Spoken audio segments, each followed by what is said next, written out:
വീണ്ടും യുദ്ധം ആസന്നമാവുകയാണോ എന്നുള്ളതാണ് പ്രധാനപ്പെട്ട ചോദ്യം. ഇറാൻ മുഖാമുഖ ആക്രമണങ്ങൾ ഉണ്ടായിരിക്കുന്നു എന്നുള്ളതാണ്.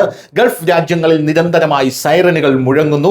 ആളുകളോട് ബങ്കറിലേക്ക് പോകാനായുള്ള നിർദ്ദേശങ്ങൾ പുറത്തു വരുന്നു എന്നുള്ളതാണ്. പശ്ചിമേഷ്യൻ പ്രതിസന്ധിക്കിടെ യുഎസും ഇറാനും തമ്മിലുള്ള കൈമാറ്റ ആക്രമണങ്ങളാണ് ഇപ്പോൾ വലിയ രീതിയിൽ ചർച്ചയാകുന്നത്.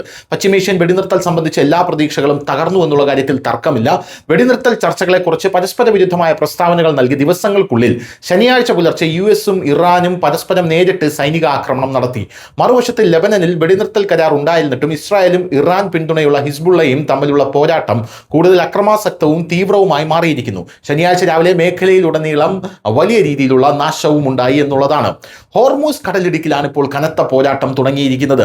ഹോർമൂസ് കടലിടുക്കിലേക്കും ഗൾഫ് മേഖലയിലേക്കും ഇറാൻ വിക്ഷേപിച്ച മിസൈലുകളുടെയും ഡ്രോണുകളുടെയും ഒരു വലിയ തരംഗം യുഎസ് സൈന്യം തകർത്തതായി യുഎസ് സെൻട്രൽ കമാൻഡ് അറിയിച്ചു. ഈ 4 ചാവേർ ഡ്രോണുകൾ നശിപ്പിച്ചതിന് ശേഷം യുഎസ് സൈന്യം ഇറാനിലേക്ക് നുഴഞ്ഞുകയറി അതിന്റെ തീരദേശ നിരീക്ഷണ റഡാർ സൈറ്റുകൾ ബോംബിട്ടു. ഹോർമൂസ് കടലിടുക്കിന് സമീപം യുഎസ് നാവിക കപ്പലുകളുടെ ചലനം തടയുന്നതിനുള്ള മുന്നറിയിപ്പ് എന്ന നിലയിൽ ഇറാൻ നിരവധി റൗണ്ട് വെടിയുതിർത്തതായി ഇറാന്റെ അർദ്ധ ഔദ്യോഗിക മെഹർ വാർത്താ ഏജൻസി റിപ്പോർട്ട് ചെയ്യുകയും ചെയ്തിട്ടുണ്ട്. ഗൾഫ് രാജ്യങ്ങളിൽ വീണ്ടും ആക്രമണം നടത്തുകയാണ് ഇറാൻ.